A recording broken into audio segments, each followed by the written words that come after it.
പെൺകുട്ടിയായി ജീവിക്കുന്നത് എളുപ്പമല്ല. പക്ഷേ വലിയ സ്വപ്നങ്ങൾ കാണുന്ന പെൺകുട്ടിയായി ജീവിക്കുന്നത് വളരെ കഠിനമാണ്. ഈ വുമൺസ് ഡേയിൽ സ്വപ്നങ്ങൾക്ക് വേണ്ടി പോരാടുന്ന എല്ലാ പെൺകുട്ടികൾക്കും വേണ്ടിയിട്ടാണ് ഈ വീഡിയോ. ചെറുപ്പം മുതൽ പെൺകുട്ടികൾക്ക് പല കാര്യങ്ങൾ പറയപ്പെടാറുണ്ട്. അവിടെ പോകരുത്, വളരെ വലിയ സ്വപ്നങ്ങൾ കാണരുത്, ശ്രദ്ധിക്കണം, body shaming, costume and appearance, അങ്ങനെ കുറേ കാര്യങ്ങൾ. ഓരോ പെൺകുട്ടിയും സ്വന്തം സ്വപ്നങ്ങൾക്കു വേണ്ടി പിന്തുടർന്നാൽ എന്തായിരിക്കും? ഈ ലോകത്ത് നമ്മെ ഇൻസ്പയർ ചെയ്യുന്ന നിരവധി സ്ത്രീകളുണ്ട്. വിദ്യാഭ്യാസത്തിനും സമത്വത്തിനും ബഹുമാനത്തിനും വേണ്ടി പോരാടിയ സ്ത്രീകൾ.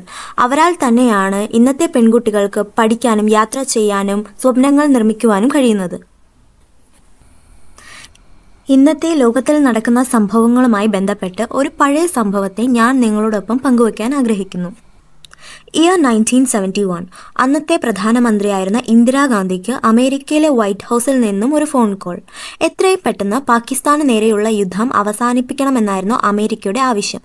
ഇല്ല എങ്കിൽ പാകിസ്ഥാനെ സഹായിക്കാൻ അമേരിക്ക 7ാം കപ്പൽപ്പട അയക്കുമെന്ന് മുന്നറിയിപ്പും നൽകി.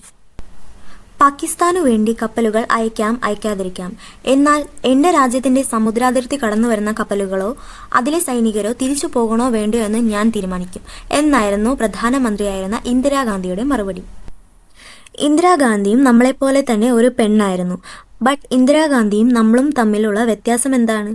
ഇന്ദിരാഗാന്ധി തനിക്ക് ചെയ്തു തീർക്കേണ്ട കാര്യങ്ങൾ ചെയ്യേണ്ട സമയത്ത് തന്നെ ചെയ്തു തീർക്കും. ബട്ട് നമ്മളോ പിന്നെ ആകട്ടെ, നാളെ ആകട്ടെ എന്ന് പറഞ്ഞ് അത് മാറ്റി വച്ചുകൊണ്ടേയിരിക്കും. ഈ വീഡിയോ കാണുന്ന എല്ലാ പെൺകുട്ടികൾക്കും സ്വപ്നം കാണുന്നത് നിർത്തരുത്. സ്വപ്നം കണ്ടാൽ മാത്രം പോരാ, പ്രയത്നിക്കുകയും ചെയ്യുക. ഒരു ദിവസം ലോകം നിങ്ങളായ സ്ത്രീയെ ബഹുമാനിക്കും. സ്ത്രീകൾക്ക് സ്ത്രീകളെ പിന്തുണയ്ക്കണമെന്ന് നിങ്ങൾ വിശ്വസിക്കുന്നുവെങ്കിൽ ഈ വീഡിയോ ലൈക്ക്, ഷെയർ ചെയ്യൂ.